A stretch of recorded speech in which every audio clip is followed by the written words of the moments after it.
বন্ধুরা দেখুন, আজকে আমার মায়ের রান্নাঘরে আমি রান্না করব সরপুঁটি মাছ, আলু ওলকপি দিয়ে আর কচু ভাজবো, ছোলা দিয়ে কচু শাক করবো কাঁচা লঙ্কা দিয়ে। আর যে মশলাটা দেবো সেই মশলাটা আমি দেখাবো। বন্ধুরা তোমরা সবাই দেখতে থাকো, আমি কী মশলা দেবো দেখাবো। আমি মাছের ঝোলটা করবো, তার জন্য একটু মশলা ভাজবো। মশলাটা হলো একটু ধনে দিলাম আর একটু কাঁচা জিরে দিলাম। এটা যখন একটু ভাজা ভাজা হয়ে আসবে তখন একটা জিনিসও দেবো। দেখুন বন্ধুরা, যখন এটা একটু ভাজা ভাজা হয়ে গেল তখন আমি দুটো চাল দিয়ে দিলাম। চালটা এর সঙ্গে ভাজা হবে। তারপরে এই মশলাটা আমি বেটে ছটপুটি মাছের ঝোলে দেব, তখন আমি দেখাবো। তোমরা আমার ভিডিওটা দেখতে থাকো, আমি কীভাবে মাছের ঝোলটা করি। দেখুন বন্ধুরা, মশলাটা এমন ভাজা হলেই নামাবেন, এমন সুন্দর হলেই ভাজা হবে যখন, তখন নামাবেন। তখন আমি মাছটা করে দিলাম।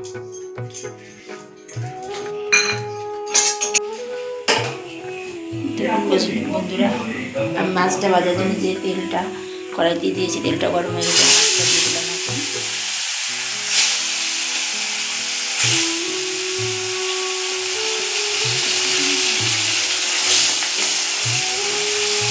মাছটা ভাজা বসিয়ে দিই, লাল ভাজা হলে তুলে নেব। দেখুন বন্ধুরা, মাছটা লাল ভাজা হয়ে গেছে। মাছটাকে লাল লাল করে ভাজতে হবে, একেবারে কড়া ভাজা হবে না, লাল লাল করে ভাজবে। আর যে মশলাটা দেবো সেই মশলাটা এখন আমি হাতে বেটে নেব, শিলনোড়ায় বেটে নেব। দেখতে পাবেন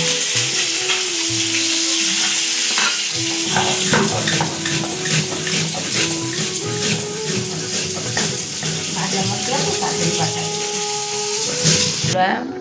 ফুলকপি আলু দেওয়ার ওলকপি আর আলু দেওয়ার আগে একটু সাদা জিরে দিয়ে দেব। তারপর আগে আমি ওলকপিটা দিলাম।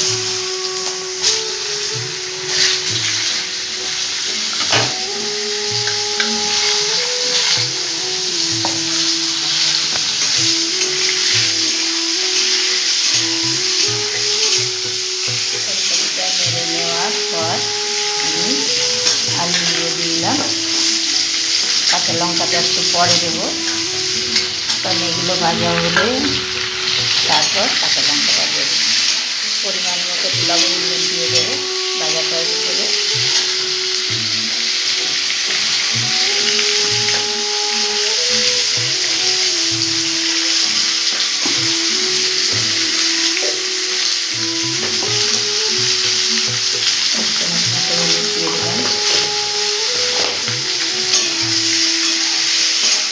যখন একটু লাল ভাজা হয়ে যাবে তখন কাঁচা লঙ্কাটা এর সঙ্গে দিয়ে দেবো। আপনারা ভিডিওটা দেখতে থাকুন, তাহলে দেখতে পাবেন। আলু আর ফুলকপিটা ভাজা হতে হতে আমি মশলাটা বেটে নিচ্ছি।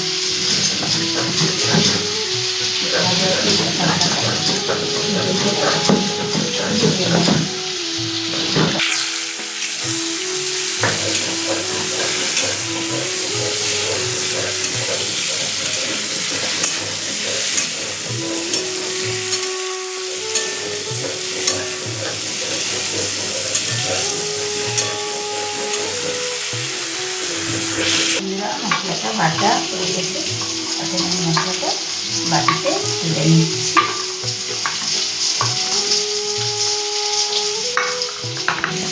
হ্যাঁ, মশলাটা একটু বেশি ভাজা হয়ে গেছে, তাই একটু কালো কালো হয়ে গেছে। তোমরা সবাই একটু হালকা ভাজবে। আর এই আলু ওলকপি আর আলুতে আমি কাঁচা লঙ্কাটা দিয়ে দিলাম। এটা দিয়ে যখন ভালো ভাজা হবে তখন আমি দিয়ে দেবো।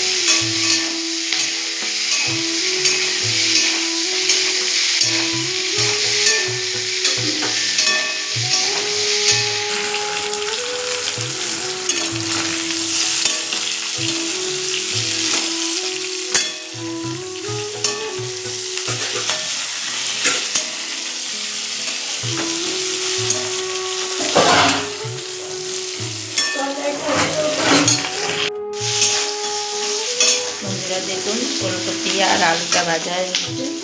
এখন আমি এটাই পরিমাণ মতো জল দিয়ে দেবো। এটা যখন নরম হয়ে যাবে, সিদ্ধ হয়ে যাবে, তখন মাছটা দেবো। লবণ হলুদ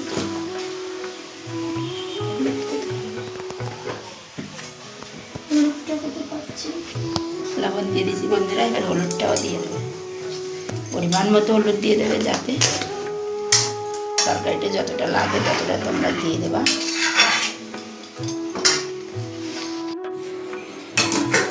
বন্ধুরা এখন মাছের ঝোলটা আমি অনেকক্ষণ ঢাকা দিয়ে রেখেছিলাম। এখন দেখছি এটা নরম হয়ে গেছে, তরকারিগুলো নরম হয়ে গেছে।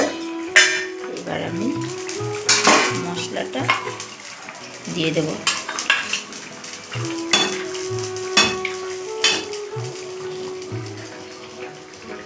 মশলাটা দিয়েও ঢাকা রেখে দেবো।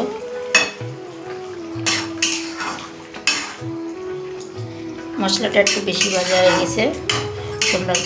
তোমরা যখন করবে রান্না, তখন মশলাটা একটু কম ভেজে রাখবে। এই তরকারিটা ঢেকে দেবে।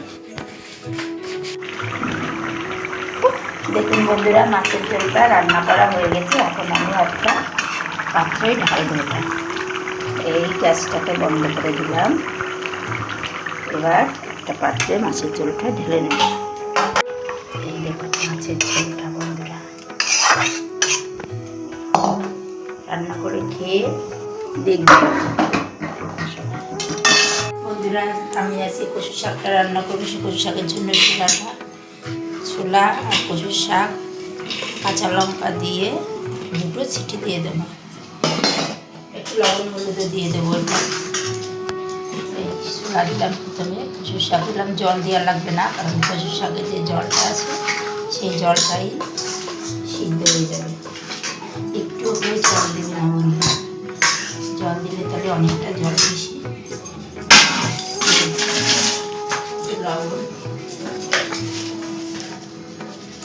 পরিমাণ মতো লবণ,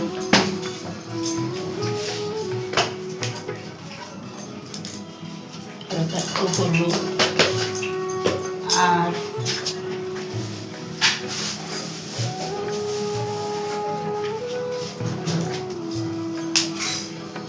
যারা যেমন লঙ্কা খাবে তারা তেমন লঙ্কা দেবে, কিন্তু কচুর শাকে একটু লঙ্কা বেশি দিতে হয়, নাহলে গলাটা চুলকাতে পারে। এর জন্য এই দিয়ে দিলাম লঙ্কা। আমি 4টা লঙ্কা দিলাম।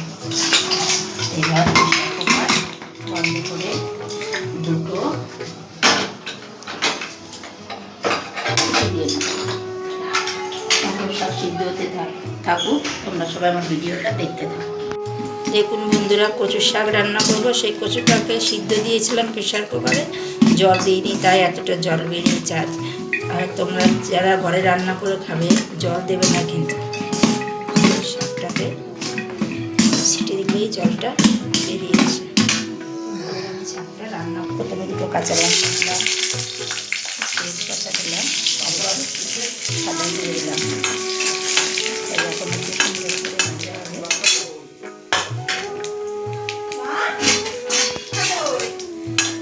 পরে একটু গুরুত্ব দেবেন।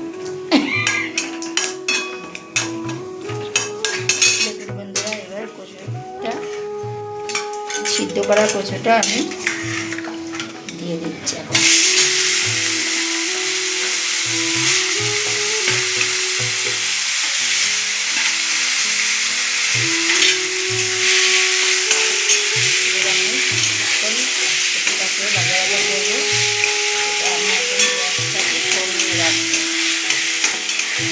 রান্নাটা আপনারা দেখতে থাকুন ভিডিওটা। আর যখন কিছুটা আবার নামাবো এটা তোমাদের দেখাবো।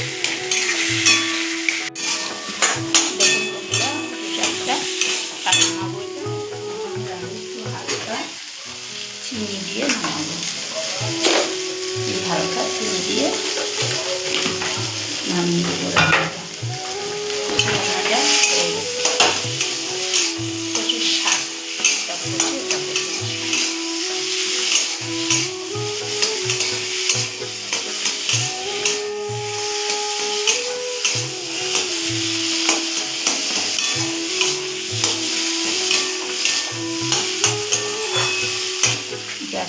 বন্ধ করে দিলাম, একটা পাত্রতে তুলে নেব। দেখুন কতটা করতে পারছে।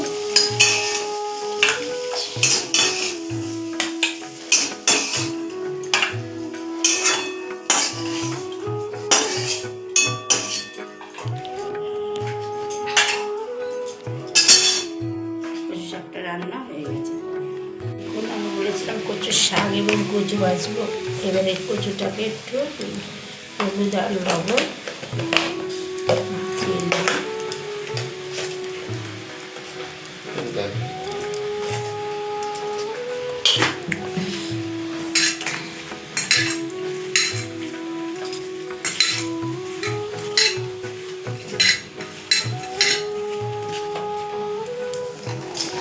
কড়াইতে এখন সর্ষের তেলটা আমি দিয়ে নিচ্ছি।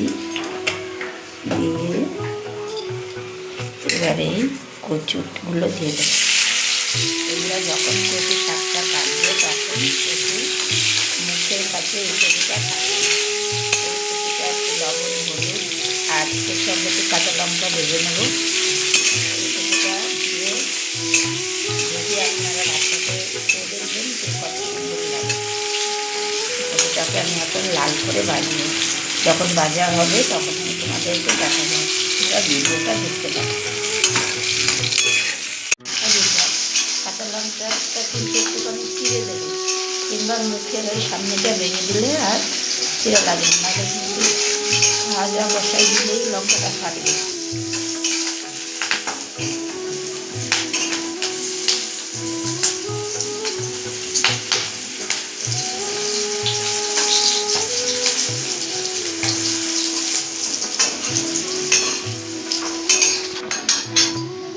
দেখুন বন্ধুরা, কচুটা ভাজা হয়ে গেছে। আমি এখন কচুটাকে নামিয়ে নিচ্ছি কড়ার থেকে।